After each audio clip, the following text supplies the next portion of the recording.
Warning, this podcast contains heavy spoilers for not just one movie, but entire franchises. We highly recommend going and watching these movies before listening to us as a companion piece that stitches all the timelines into one creepy, crime-ridden story. There will be no more spoiler warnings. We do not break character.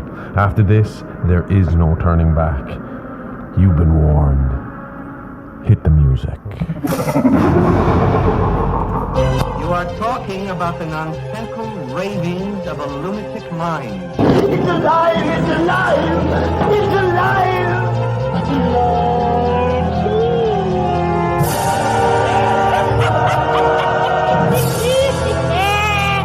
It's alive!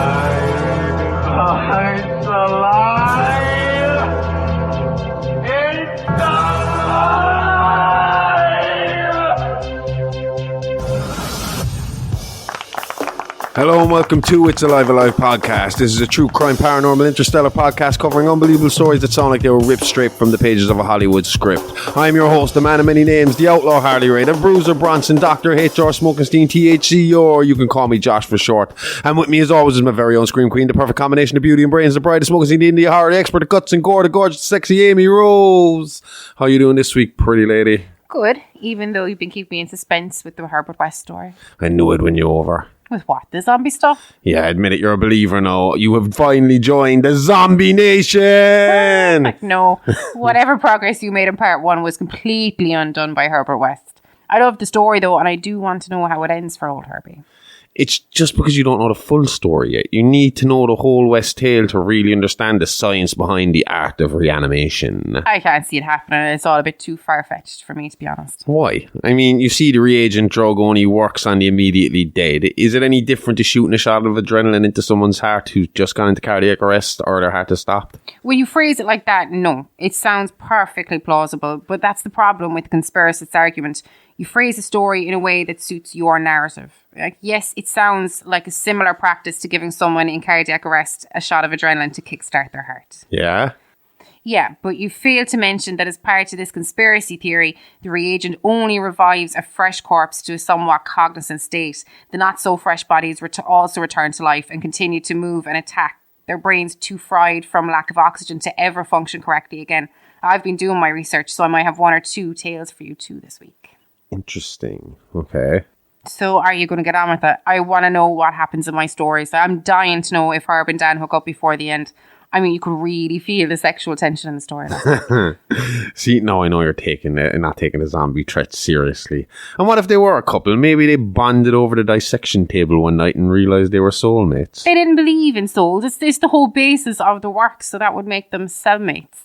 Hopefully that's how this story ends, with Herb and Dan cuddled up together in their little government-owned studio apartment. Cellmates for life. Right. Let's get started before Aimee tries any more of her stand-up act on us. Last week we left off with Dr. Herbert West and Dr. Daniel Kane as they search for fresher and fresher specimens. I'm doing like fucking Sean Connery now. Specimens. Fresher and fresher specimens to experiment on in a bid to perfect Dr. West's reagent mix. Any idea what was in the reagent mix? No confirmed ingredients, just what has been leaked by whistleblower Dr. Howard Phillips. It's been alleged by him that the main ingredient came from the DNA of the Sumatran rat monkey. Is that right? Sumatran? Yeah. The nasty looking simian can only be found on a remote Skull Island found in the middle of the Pacific Ocean between the United States and Asia. The monkey, which was discovered by the Allied forces during the war in the Pacific, led to the US starting work on their own reagent before discovering the work of Herbert West. West is said to have travelled to the island of his own accord sometime before starting college in the Miskatonic University in his hometown of Arkham, Massachusetts. And you'll be hearing that a lot because every story fucking has a bit of a lead into it, which tells you what happened in the story beforehand. And usually it's, I met him at the Miskatonic University. Yeah. Anyway, we'll get into all that a little more towards the end. For now, let's get back into the confession diary of Daniel Kane. In this chapter, we see the doctors play with a new compound that essentially keeps a newly deceased body fresh for later reanimation. Essentially trying to stop the decomposition temporarily, allowing them to preserve brain cells, giving them the time to properly prepare for the delicate operation. I, honest to God, went through this story twice before I did it for the show, and I never realized that it does look like it says here like he is trying to come up with a compound that will stop decomposition after death. Okay. But what it appears to be in this is that he actually kills the guy. I don't know, make your own mind up and listen to the story, but that's what Daniel thinks. That's what I think. And I'm pretty sure that's what the police would think if they ever caught him. So let's do it with part 4, The Scream of the Dead. The scream of a dead man gave to me that acute and added horror of Dr. Herbert West, which harassed the latter years of our companionship. It is natural that such a thing as a dead man's scream should give horror, for it is obviously not a pleasing or ordinary occurrence. But I was used to similar experiences, hence suffered on this occasion only because of a particular circumstance. And as I have implied, it was not of the dead man himself that I became afraid. Herbert West, whose associate and assistant I was, possessed scientific interests far beyond the usual routine of a village physician. That was why, when establishing his practice in Bolton, we had chosen an isolated house near the Potter's Field. Briefly and brutally stated, West's sole absorbing interest was a secret study of the phenomenon of life and its cessation, leading towards a reanimation of the dead through injections of the exient solution. For this ghastly experiment, it was necessary to have a constant supply of very fresh human bodies. Very fresh because even the least decay hopelessly damaged the brain structure, and human because we found that the solution had to be compounded differently for different types of organisms. Scores of rabbits and guinea pigs have been killed and treated, but their trail was a blind one. West had never fully succeeded because he had never been able to secure a corpse sufficiently fresh. What he wanted were bodies from which vitality had only just departed, bodies with every cell intact and capable of receiving again the impulse towards that mode of motion called life. There was hope that this second and artificial life might be made perpetual by repetitions of the injection, but we had learned that an ordinary natural life would not respond to the action. To establish the artificial motion, natural life must be extinct. The specimens must be very fresh but genuinely dead. The awesome quest had begun when West and I were students at the Miskatonic University Medical School in Arkham, vividly conscious for the first time of the thoroughly mechanical nature of life. That was 7 years before, but West looked scarcely a day older now.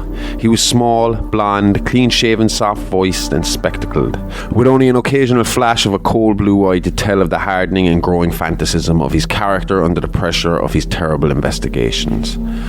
Our experience had often been hideous in the extreme, the results of defective reanimation when lumps of graveyard clay had been galvanized into morbid, unnatural and brainless motions by various modifications of the vital solution. One thing had uttered a nerve-shattering scream, another had risen violently, beat us both into unconsciousness and run amok in a shocking way before it could be placed behind the silent bars. Still another, a monstrosity, had clawed out of its own shallow grave and done a deed. West had to shoot that object.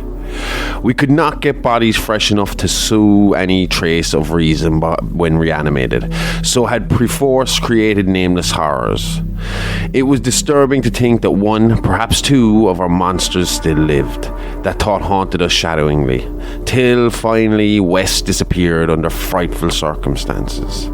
But at the time of the scream in the cellar laboratory of the isolated Bolton cottage, our fears were subordinate to our anxiety for extremely fresh specimens. West was more avid than I, so that it almost seemed to me that he looked half covetously at any very healthy living physique. It was in July 1930 that the bad luck regarding specimens began to turn. I had been on a long visit to my parents in Illinois, and upon my return found West in a state of singular elation.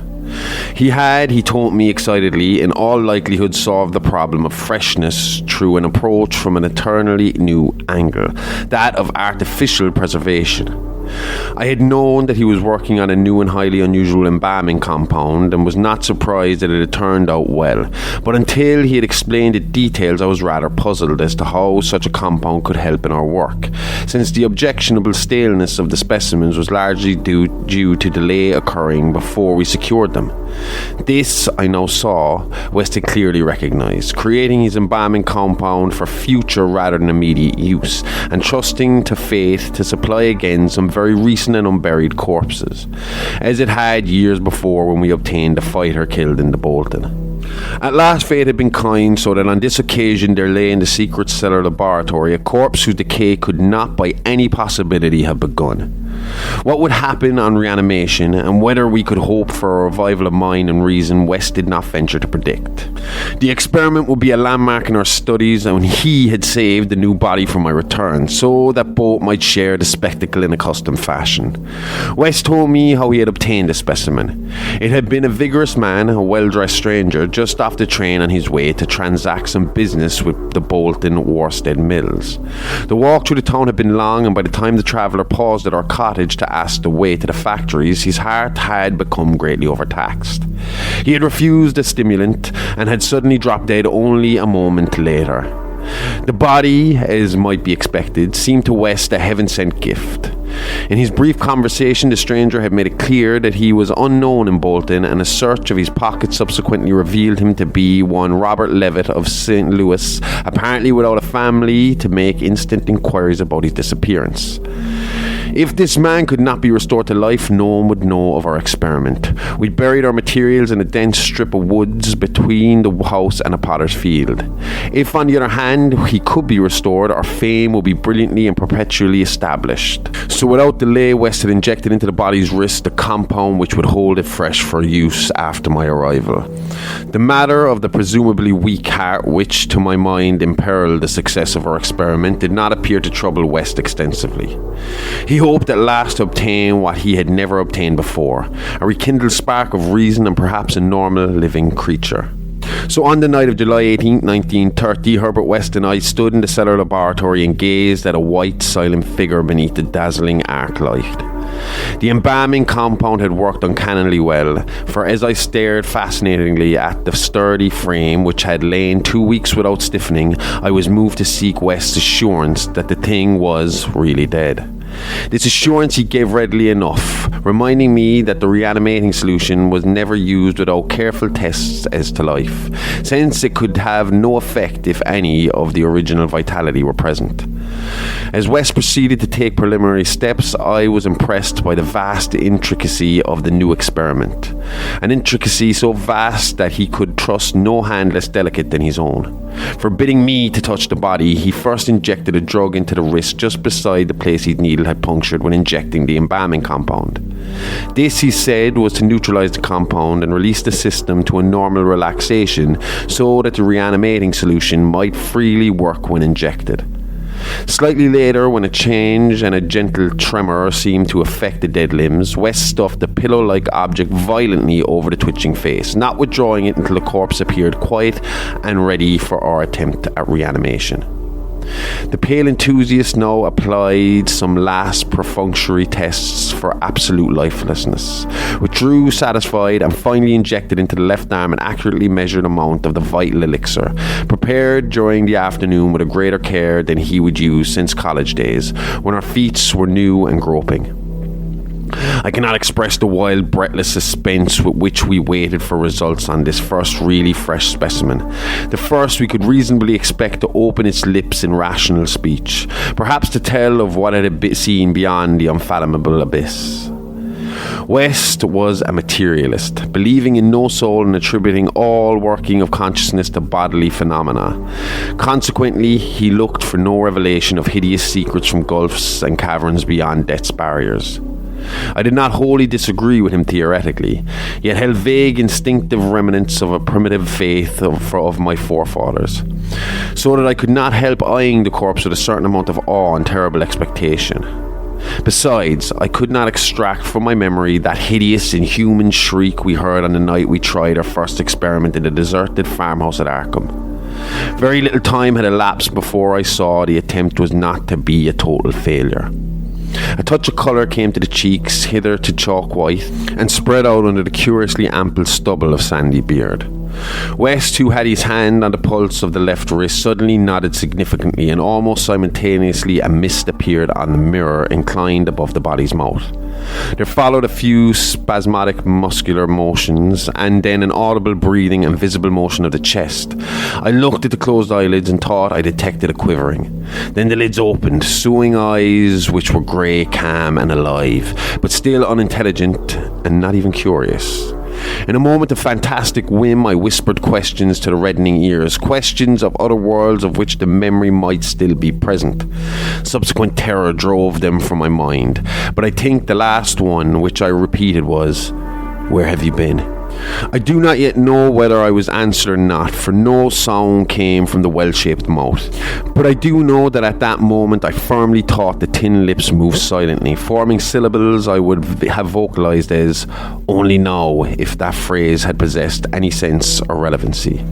At that moment, as I say, I was elated with the conviction that one great goal had been attained, and that for the first time a reanimated corpse had uttered distinct words impelled by actual reason. In the next moment, there was no doubt about the triumph, no doubt that the solution had truly accomplished, at least temporarily, its full mission of restoring rational and articulate life to the dead. But in that triumph there came to be the greatest of all horrors. Not horror of the thing that spoke, but of the deed that I had witnessed and of the man with whom my professional fortunes were joined.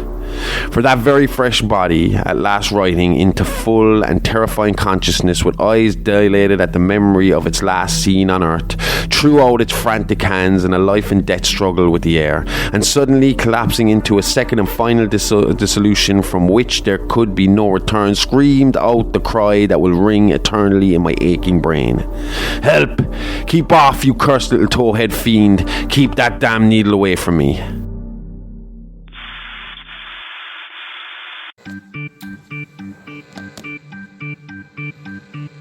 Patreon is alive, alive, live, alive, live, alive. Patreon is alive, alive, horror podcast. Patreon is alive, alive, live, alive, live, alive. Patreon is alive, alive, horror podcast. Hey kids, can't get enough of that blood, guts and gore? Then head on over to our Patreon, where for just $5 a month you'll get exclusive access to our true crime show Real Monsters and horrific history tales from Playing with Bones with Aimee Rose, along with early access to our minisodes and ad-free access to everything else. All this and loads more horror-tastic extras from the Horrorverse. So what are you waiting for? Permission? Go nick your parents' card today and subscribe now at patreon.com/It's Alive Alive Pod. Remember, that's It's Alive Alive Podcast, the really, really fake true crime horror podcast. It's Alive Alive, all the guts and gore with none of the guilt. So what did you think of that? Even more far-fetched than the last episode, but it's still a fun story. I found a story from another whistleblower that might interest you, though. Go for it. Okay, so this comes from the testimony of former Army officer Colonel Glover and has been partially corroborated by his wife, Ethel. How can she partially corroborate something? Well, she corroborated that her husband had received phone calls at certain times and his reaction after those calls, and that he'd been locked in his office for hours afterwards and usually ended up leaving the home for a few days after. She also said that he confided in her after the events of the story I'm about to tell you. The guilt got too much for him. Oh, juicy, I can't wait. He confessed his story to the media in 1985. He claimed that after the events in Pennsylvania, the government did temporarily suspend research and experimentation of Trioxin 245 in 1969, with the remaining cans of the stuff set to be transported and stored in a base close to Louisville, Kentucky. Due to some miscommunication, one shipment of trioxin got mixed in with a delivery to a medical storage facility close to the Kentucky base. The company called UNITA thought nothing of it having housed one or two smaller level classified specimens in the past, so they stored the cans in their secure safe locker, and the cans were forgotten about for around 17 years. I know this company. Have you heard of this company? They're still in business. Yeah. Do you know what they call that? You need that? We got it. Oh, that's really the slogan. You need it, we got it. Nice. So when I say those cans were forgotten about, they were almost forgotten about. You see, the missing cans played constantly on the Colonel's mind, who had seen firsthand the devastation brought on by the chemical in 1968. He said throughout those 17 years, he waited on edge, just waiting for the day he knew would eventually come, when the chaos would finally erupt. That day came on the 3rd of July 1984, when while a new employee was being trained in at UNITA, one of the old canisters got cracked open, emitting the poisonous gas on the unsuspecting employees and in turn the whole small town of Dilliford. The Colonel claims that after only a few hours, the town was too far gone for the virus to be contained in the same way that it was in Pennsylvania.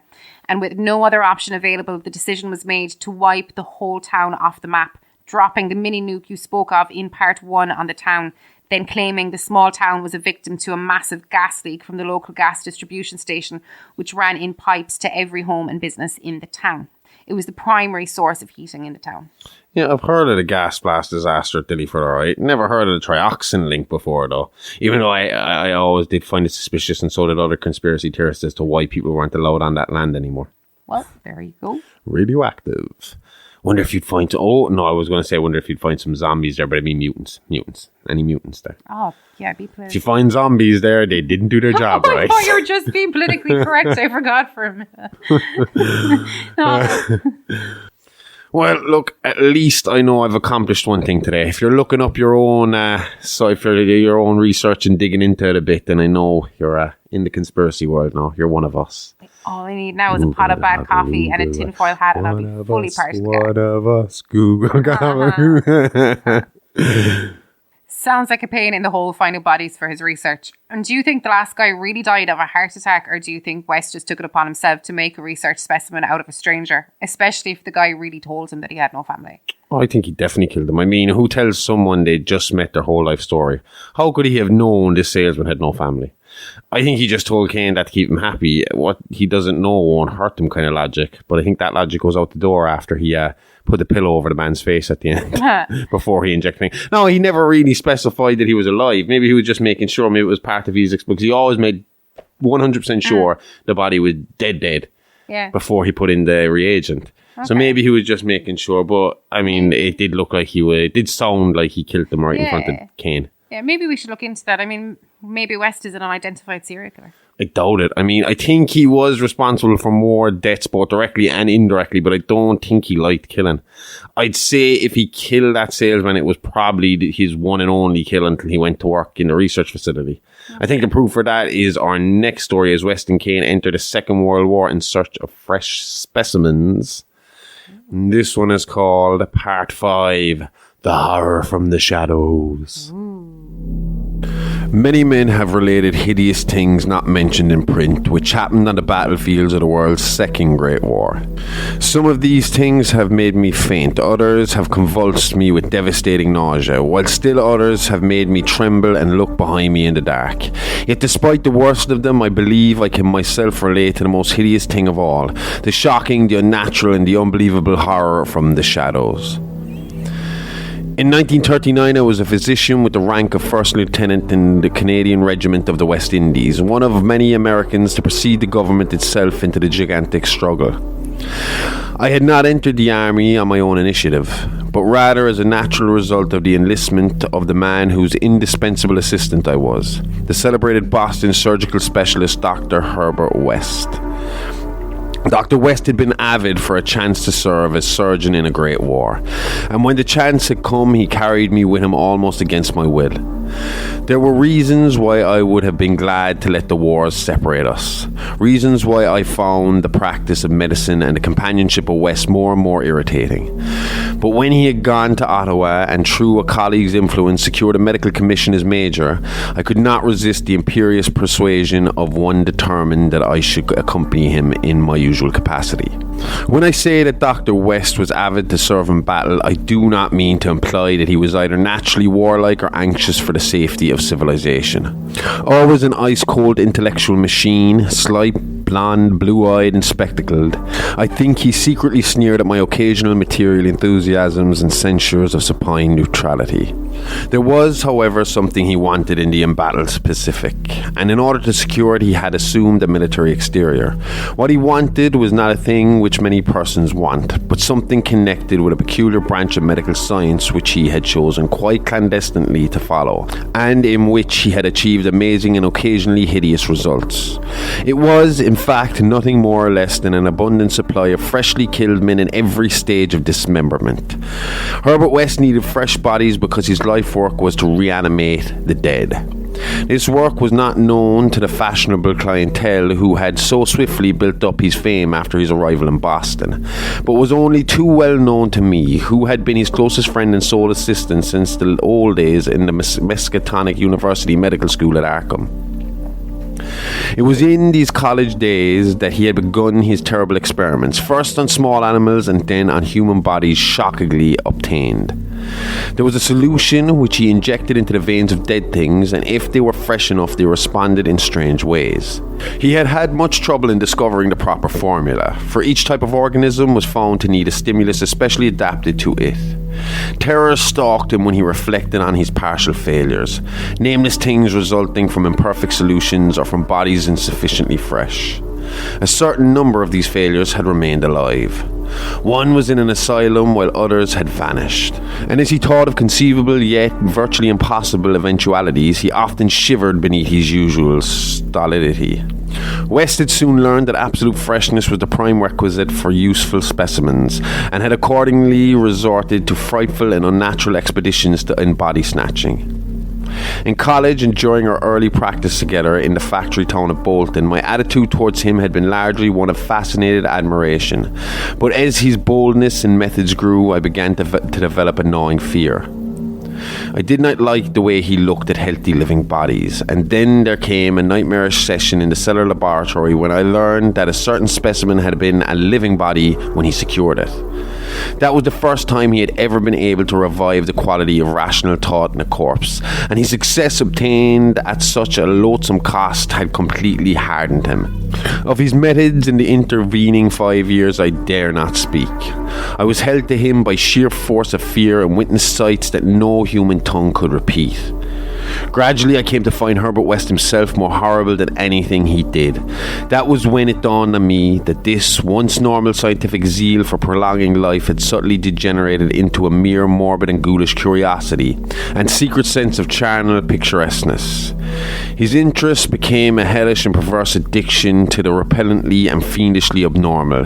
He gloated calmly over artificial monstrosities which would make most healthy men drop dead from frightened disgust. He became, behind his pallid intellectuality, a fastidious Baudelaire of physical experiment, a languid Elagabalus of the tombs. Danger he met unflinchingly, crimes he committed unmoved. I think the climax came when he had proved his point that rational life can be restored, and had sought new worlds to conquer by experimenting on the reanimation of detached parts of bodies. He had wild and original ideas on the independent vital properties of organic cells and nerve tissues separated from natural physiological systems, and had achieved some hideous preliminary results in the form of never dying, artificially nourished tissue obtained from the nearly hatched eggs of an indescribable tropical reptile. Two biological points he was exceedingly anxious to settle. First, whether any amount of consciousness and rational action can be possible without the brain proceeding from the spinal cord and various nerve centers, and second, whether any kind of eternal, intangible relation distinct from the material cells may exist to link the surgically separated parts of what was previously been a single living organism. All this research work required a prodigious supply of freshly slaughtered human flesh, and that was why Herbert West had entered the Second Great World War. The phantasmal, unmentionable thing occurred one midnight late in March 1942 in a field hospital behind the lines in the West Indies. I wonder even now if it could have been other than a demonic dream of delirium. West had a private laboratory in an east room of the barn-like temporary edifice, assigned him on his plea that he was devising new and radical methods for the treatment of hitherto hopeless cases of maiming. There he worked like a butcher in the midst of his gory wares. I could never get used to the levity with which he handled and classified certain things. At times he actually did perform marvels of surgery for the soldiers, but his chief delights were of a less public and philanthropic kind, requiring many explanations of sounds which seemed peculiar even amidst the babble of the damned. Among these sounds were frequent revolver shots, surely not uncommon on a battlefield, but distinctly uncommon in a hospital. Dr. West's reanimated specimens were not meant for long existence or large audiences. Besides human tissue, West employed much of the reptile embryo tissue which he had cultivated with such singular results. It was better than human material for maintaining life in organless fragments, and that was now my friend's chief activity. In a dark corner of the laboratory, over a queer incubating burner, he kept a large covered vat full of this reptilian cell matter, which he manipulated and grew puffily and hideously. On the night of which I speak, we had a splendid new specimen. A man at once physically powerful and of such high mentality that a sensitive nervous system was assured. It was rather ironic, for he was the officer who had helped West to his commission, and who was now to have been our associate. Moreover, he had in the past secretly studied the theory of reanimation to some extent under West. Major Sir Eric Moreland Chaplain Lee, DSO, was the greatest surgeon in our division, and had been hastily assigned to the West Indies sector when news of the heavy fighting reached headquarters. He had come in an airplane piloted by the intrepid Lieutenant Ronald Hill, only to be shot down when directly over his destination. The fall had been spectacular and awful. Hill was unrecognisable afterwards, but the wreck yielded up the great surgeon in a nearly decapitated but otherwise intact condition. West had greedily seized the lifeless thing which had once been his friend and fellow scholar, and I shuddered when he finished severing the head, placed it in his hellish vat of pulpy reptile tissue to preserve it for future experiments, and proceeded to treat the decapitated body on the operating table.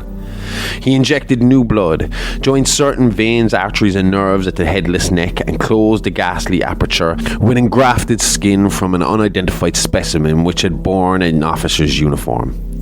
I knew what he wanted, to see if his highly organised body could exhibit without its head any of the signs of mental life which had distinguished Sir Eric Moreland Chaplain Lee. Once a student of reanimation, his silent trunk was now gruesomely called upon to exemplify it. I can still see Herbert West under the sinister electric light as he injected his reanimation solution into the arm of the headless body.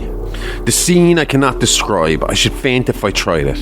For there is madness in a room full of classified charnel things, with blood and lesser human debris almost ankle deep in the slimy floor, and with a hideous reptilian abnormality sprouting, bubbling and baking over a winking, bluish-green spectre of dim flame in a far corner of the black shadows. The specimen, as West repeatedly observed, had a splendid nervous system. Much was expected of it, and as a few twitching motions began to appear, I could see the feverish interest on West's face. He was ready, I think, to see proof of his increasingly strong opinion that consciousness, reason and personality can exist independently of the brain. That man has no central connective spirit, but is merely a machine of nervous matter, with each section more or less complete in itself. In one triumphant demonstration, West was about to relegate the mystery of life to the category of myth. The body now twitched more vigorously, and beneath our avid eyes commenced to heave in a frightful way. The arms stirred disquietingly, the legs drew up, and various muscles contracted in a repulsive kind of writhing. Then the headless thing threw out its arms in a gesture which was unmistakable, one of desperation. An intelligent desperation, apparently sufficient to prove every theory of Herbert West's. Certainly the nerves were recalling the man's last act in life, the struggle to get free of a falling aeroplane. What followed, I shall never positively know. It may have been wholly a hallucination from the shock caused at that instant by the sudden and complete destruction of the building in a cataclysm of German shell fire. Who can gainsay it, since West and I were the only proven survivors? West liked to think that before his recent disappearance, but there were times when he could not, for it was strange that we both had the same hallucination. The hideous occurrence itself was very simple, notable only for what it implied. The body on the table had risen with a blind and terrible groping, and we had heard a sound. I should not call that sound a voice, for it was too awful, and yet its timbre was not the most awful thing about it. Neither was its message. It had merely screamed, "Jump, Ronald! For God's sake, jump!" The awful thing was its source, for it had come from the large covered vat in that ghoulish corner of crawling black shadows. So now we have dismembered heads controlling their bodies from afar. Like, how the fuck is the body supposed to be here at the head? Like, it has no fucking ears. The head is talking to itself. Yeah, all I can picture is Nixon in Futurama. And I thought my next story was ridiculous. So in England in 2004, there was an alleged zombie-like virus released by terrorists in the Crouch End of London. Only lasting 24 hours, the area saw infected people become rabid in a similar way to that of the infected in Pennsylvania. Unlike Pennsylvania, though, the virus didn't spread quite as fast or as far as the US trioxin. By the time it was all said and done, the virus spread throughout a small 10-mile radius all around, centred by a bar called the Winchester Pub. In this pub, survivors waited out the epidemic by barricading the exits and windows. They then spent the next few days in a drunken haze, forgetting about their problems in what they thought would be their last party. The attack saw over 100 people lose their lives and left another 200 with life-altering issues. The government's official story was that it was a terrorist attack on Britain using chemical weapons, although the type or name of the chemical in question has never been released to the public. Yeah, when it's so close after 9/11 in 2001, people just accepted terrorist acts as a thing that could happen at any time, especially in the UK and the US. Yeah, it was a bit of a catch-all in the early 2000s for any kind of sanctioned warfare. Especially if they wanted to get oil from your country. Okay, it's honesty time. We have a confession to make. We suck at socials, no good at Insta, can't send a tweet or an X or whatever that supervillain looking motherfucker is calling it now. Stick to your space cars, Elon. But we know you want to chat. You want to be kept updated. You want to be alive all the goddamn time. So we're getting down from the antisocial soapbox and giving this a try. So come chat to us on Insta and Twitter at AliveAlivePod, or hit us up by email at itsalivealivepod@gmail.com. We want to hear from you. Tell us what you like, what you don't like. This is a project. It's still a work in progress, and we just want to give you more what you like and less of what you can't stand. So give us a like, give us a follow. We'll always hit you back, and we'll always try to reply to everyone. So come say hi. We don't bite. Well, at least Aimee doesn't. And she keeps me well fed, so you got nothing to worry about. Now, back to the show. Speaking of warfare, the events at the end of our last story saw West and Kane get injured. Nothing life-threatening, but enough to get them out of the war with an honourable discharge. Not the fucking West wanted to be out of the war. Yeah. In the meantime, Dr. Howard Phillips had begun his medical training in the Miskatonic University back in Arkham. And just like West and Kane, joined the Canadian military as a student doctor, hoping to help the wounded men in any way he could. Could any American join the Canadian military? No. Weston Kane pulled some strings to get enlisted. Philip's mother was a Brit, so he held dual citizenship, and Canada being under British rule, he was allowed to join. Being a bit of a Herbert West fanboy, Phillips was delighted to find himself stationed alongside Weston Kane on one occasion. Just happened to be in the dying days of their service because, as I said, the result of the drop shell saw the pair injured and honourably discharged from service. Yeah. It would be another 8 years before he saw him again. But to get to that reunion, first we must finish Dr. Kane's confessions and end of his partnership with Dr. Herbert West. So here we go again with the last chapter, part 6, The Tomb Legions. When Dr. Herbert West disappeared a year ago, the Boston police questioned me closely. They suspected that I was holding something back and perhaps suspected graver things. But I could not tell them the truth, because they would not have believed it. They knew, indeed, that West had been connected with activities beyond the credence of ordinary men. For his hideous experiments in the reanimation of dead bodies had long been too extensive to admit of perfect secrecy. But the final soul-shattering catastrophe held elements of demonic fantasy, which make even me doubt the reality of what I saw. I was West's closest friend and only confidential assistant. We had met years before in medical school, and from the first I had shared his terrible researches. He had slowly tried to perfect a solution which, injected into the veins of the newly deceased, would restore life, a labour demanding an abundance of fresh corpses and therefore involving the most unnatural actions. Still more shocking were the products of some of the experiments, grisly masses of flesh that had been dead, but that West waked to a blind, brainless, nauseous animation. These were the usual results, for in order to reawaken the mind, it was necessary to have specimens so absolutely fresh that no decay could possibly affect the delicate brain cells. This need for very fresh corpses had been West's moral undoing. They were hard to get, and one awful day he had secured his specimen while it was still alive and vigorous.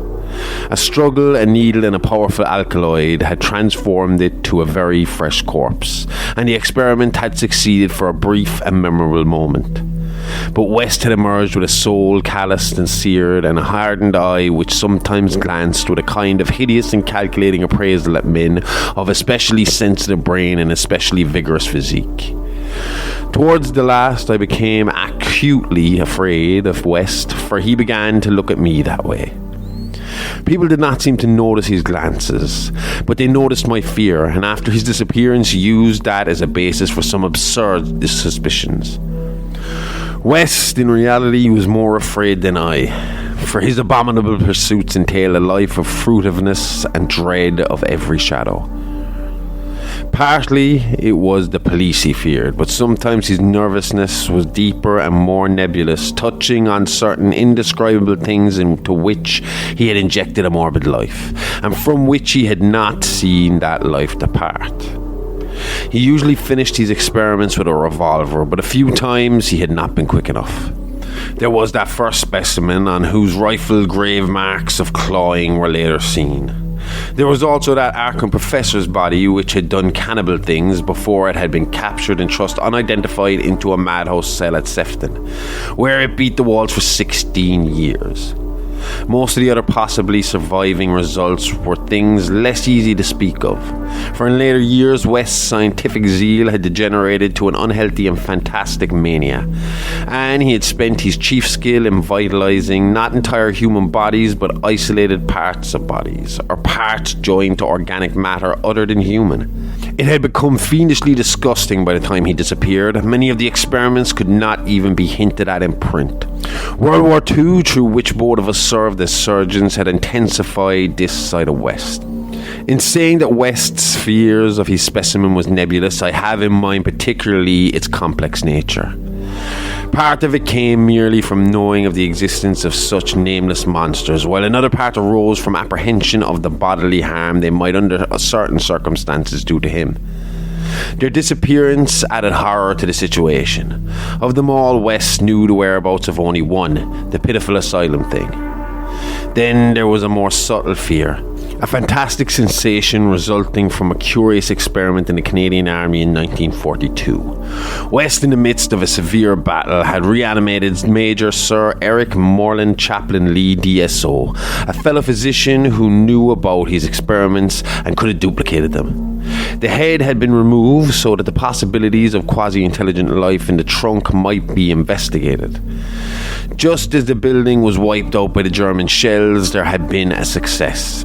The trunk had moved intelligently, and unbelievable to relate, we were both sickeningly sure that the articulate sound had come from the detached head as it lay in a shadowy corner of the laboratory. The shell had been merciful in a way, but West could never feel as certain as he wished that we too were the only survivors.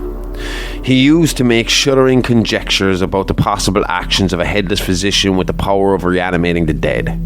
West's last quarters were in a venerable house of much elegance, overlooking one of the oldest burying grounds in Boston. He had chosen the place for purely symbolic and fantastical aesthetic reasons, since most of the interments were of the colonial period and therefore of little use to a scientist seeking very fresh bodies. The laboratory was in a sub-cellar secretly constructed by imported workmen and contained a huge incinerator for the quiet and complete disposal of such bodies, or fragments and synthetic mockeries of bodies, as might remain from the morbid experiments and unhallowed amusements of the owner.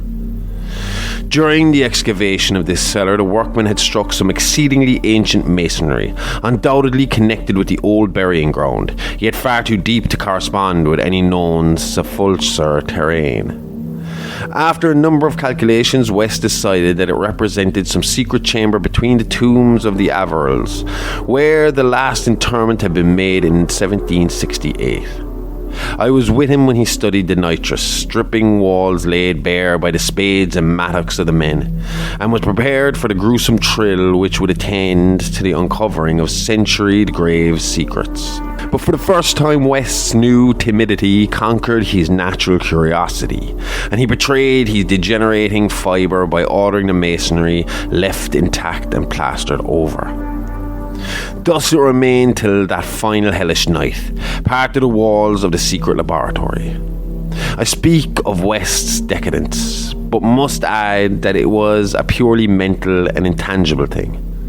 Outwardly, he was the same to the last, calm, cold, slight and yellow-haired, with spectacled blue eyes and a general aspect of youth which years and fears seemed never to change.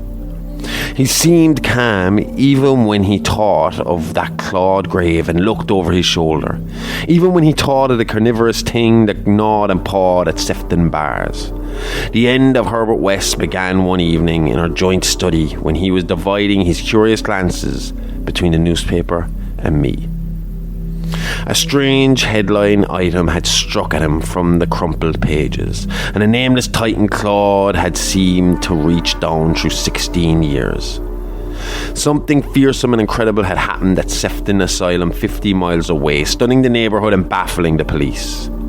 In the small hours of the morning, a body of silent men had entered the grounds and their leader had aroused the attendants. He was a menacing military figure who talked without moving his lips and whose voice seemed almost ventriloquially connected with an immense black case he carried. His expressionless face was handsome to the point of radiant beauty, but it shocked the superintendent when the hall light fell on it, for it was a wax face with eyes of painted glass. Some nameless accident had befallen this man. A larger man guided his steps, a repellent hulk whose bluish face seemed half eaten away by some unknown malady. The speaker had asked for the custody of the cannibal monster committed from Arkham 16 years before, and upon being refused gave a signal which precipitated a shocking riot. The fiends had beaten, trampled and bitten every attendant who did not flee, killing 4 and finally succeeding in the liberation of the monster. Those victims who could recall the event without hysteria swore that the creatures had acted less like man than like unthinkable automata guided by the wax-faced leader. By the time help could be summoned, every trace of the man and of their mad charge had vanished. From the hour of reading this item until midnight, West sat almost paralysed. At midnight, the doorbell rang, startling him fearfully. All the servants were asleep in the attic, so I answered the bell. As I have told the police, there was no wagon in the street, but only a group of strange-looking figures bearing a large square box which they deposited in the hallway after one of them had grunted in a highly unnatural voice, "Express, prepaid." They filed out of the house with a jerky tread, and as I watched them go, I had an odd idea that they were turning toward the ancient cemetery on which the back of the house abutted. When I slammed the door after them, West came downstairs and looked at the box. It was about 2 feet squared and bore West's correct name and present address. It also bore the inscription from Eric Moreland Chaplin Lee, West Indies. 6 years before the West Indies, a shelled hospital had fallen upon the headless reanimated trunk of Dr. Chapman Lee, and upon the detached head which, perhaps, had uttered articulate sounds. West was not even excited now. His condition was more ghastly. Quickly he said, "It's the finish, but let's incinerate this." We carried the thing down to the laboratory, listening. I do not remember any particulars. You can imagine my state of mind. But it is a vicious lie to say it was Herbert West's body which I put into the incinerator. We both inserted the whole unopened wooden box, closed the door and started the electricity. Nor did any sound come from the box after all. It was West who first noticed the falling plaster on the part of the wall where the ancient tomb masonry had been covered up. I was going to run, but he stopped me. Then I saw a small black aperture, felt the ghoulish wind of ice and smelt the charnel bowls of the putrescent earth. There was no sound, but just then the electric lights went out, and I saw outlined against some phosphorescence of the netherworld a horde of silent toiling things which only insanity, or worse, could create. Their outlines were human, semi-human, fractionally human, and not human at all. The horde was grotesquely heterogeneous. They were removing the stones quietly, one by one, from the centuried wall. And then, as the breach became large enough, they came out into the laboratory in single file, led by a stalking thing with a beautiful head made of wax. A sort of mad-eyed monstrosity behind the leader seized on Herbert West. West did not resist or utter a sound. Then they all sprang at him and tore him to pieces before my eyes, bearing the fragments away into the subterranean vault of fabulous abominations. West's head was carried off by the wax-headed leader who wore a Canadian officer's uniform. As it disappeared, I saw that the blue eyes behind the spectacles were hideously blazing with their first touch of frantic, visible emotion. Servants found me unconscious in the morning. West was gone. The incinerator contained only unidentifiable ashes. The detectives have questioned me, but what can I say? The Sefton tragedy, they will not connect with West. Not that, nor the men with the box, whose existence they deny. I told them of the vault, and they pointed to the unbroken plaster wall and laughed. So I told them no more. They implied that I am a madman or a murderer. Probably I am mad. But I might not be mad if those accursed tomb legions had not been so silent. So that's the story of Daniel Kane's experiences with Herbert West. And according to Kane, he was ripped apart by smart zombies. So how do you explain the next decade of research in his name? Have you ever heard of the Men in Black? What does Will Smith have to do with that? Not the movie, the real Men in Black. It's not like he walked in, slapped the shit out of Herbert West and walked off. Stranger things have fucking happened. The Men in Black are a secret group of mysterious US agents said to turn up after bizarre or unexplained events. Their job is to suppress sensitive information by any means necessary. This may sound ominous, but due to their appearance and, well, let's call it negotiation skills, or powers of persuasion. They're usually pale white, thin men who wore only black suits, sunglasses and black fedora hats, and from a distance an MIB appears to be just an average looking guy. But on closer inspection it's said that the MIB generally have thin lips which appear to be drawn on, with some witnesses claiming that along with little to no lips, the MIB had no hair or eyelashes. They appear to be frail or sickly, but it is said that when you're in their presence, you are very aware that you are around someone dangerous, someone not quite fully human, something almost unnatural. Do you remember... In Buffy? No. Oh, yeah, I'd like to hear this in a minute, but do you remember I said at the start of the first part of this, yeah, where you were asking, well, how the fuck would they keep so many people quiet about something like a zombie attack? Yeah. And I pointed out that they managed to keep the whole of Roswell quiet. Yeah. They managed to keep the whole of Roswell quiet. Well, that's true. It was the Men in Black. It's believed, like, the people of Roswell have made claims of Men in Black coming to their door to tell them, you saw fucking nothing. Sure. Do you know? No, they say it in a nice way, that they're very supposed to be very gentle. So they're supposed to sound like inhuman the way they talk. Like they don't really know properly how to speak. So they're just kind of, they'll say really kind of vague, kind of normal, small talk kind of questions, and then kind of slightly drop the hint of like you don't want. How are you doing? Yeah. And where was that from? Resident Alien. Yeah, essentially. It is like Resident Evil, like fucking what's his name from Resident Evil. He doesn't know how to intonate. When he first gets there dealing with humans, but at the same not as goofy. And they don't need to be violent because there is something about their presence that makes you feel like you are in absolute fucking danger and you need to do as you're fucking told. Yeah. Some even say like it could be a psychological thing that they're like, you know, getting into your head, you know. Oh, that's creepy. And some have even said that they have heard them without seeing their lips moved. Oh my God, this is just making me more convinced that... Do you remember in Buffy? Okay. And you know the guys, when she got up one morning and she opened up her curtains and there's like these white ball guys floating around, and I don't think they spoke either. No, I can't remember this. Oh my God, they're creepy. They're like all white, but like it looks like they've drawn black on their lips. Maybe they were supposed to be a take on the Men in Black. I wouldn't be surprised for something like Buffy the Vampire Slayer to have the Men in Black in it. I think they're no. Do you know, they base their own kind of conspiracy and paranormal. These were kind of monster kind of. Maybe they're based off it though. Suits, like, but they could have been based off it. Yeah. So you're claiming what? That they were the ones to come for Herbert. So how do you explain what Kane claims to have seen? Drugged, hallucinogen. I believe that if you look at how West is acting at the end of the last story, he knew it was coming. He was waiting for it. Do you know? I think West was approached by US agents and promised limitless resource to continue his work in a worry-free, sanctioned environment. All the bodies he need, no question asked, and I think it was his dream job. And if you look at what Daniel Kane said at the end of the story, when he told police that West had went through the tunnel under the house, they turned around and started laughing and pointed to the untouched wall, like the wall was in perfect condition. Yeah. So it was only Daniel Kane that saw it falling apart, that saw the wall coming off, that saw the bricks being taken down one by one, that saw the monsters coming out and grabbing West and ripping him apart. And West is supposed to have just stood there calmly throughout all of it. Nah. So I mean, and he even himself admits that he is not sure if what he saw was real or if it was imaginary. Yeah. So what happened to Herb in the end? Well, according to Dr. Phillips, the first few years were bliss, with the pair of them working away alongside another man by the name of Dr. Matthew Logan. The early years showed promise, with small wins coming regularly enough.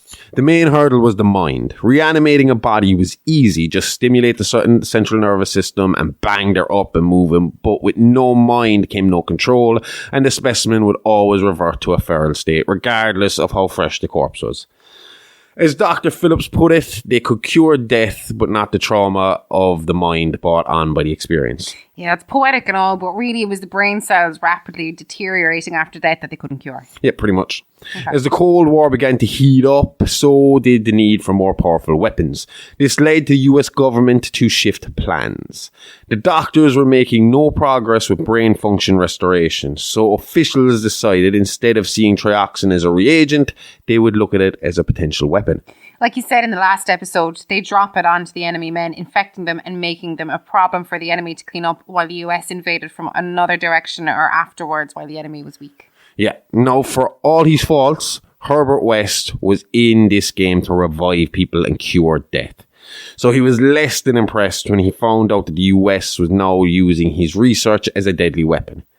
He saw the potential for total global annihilation in the way the US were treating it, and after many disagreements with his superiors, West quit the research and refused to share his notes or ideas any further. According to Phillips, their superiors were in no form to fool around with the fear that Russia could strike at any time. They wanted the trioxin ready ASAP so they could use it as a deterrent before the nukes came out. Phillips claims that West quit on the 2nd of January 1980. Within 2 weeks, West was found dead in his quarters of an apparent suicide. His suicide note left his studies and notes to the US government and was shared with Phillips and Logan not long after West's quick funeral.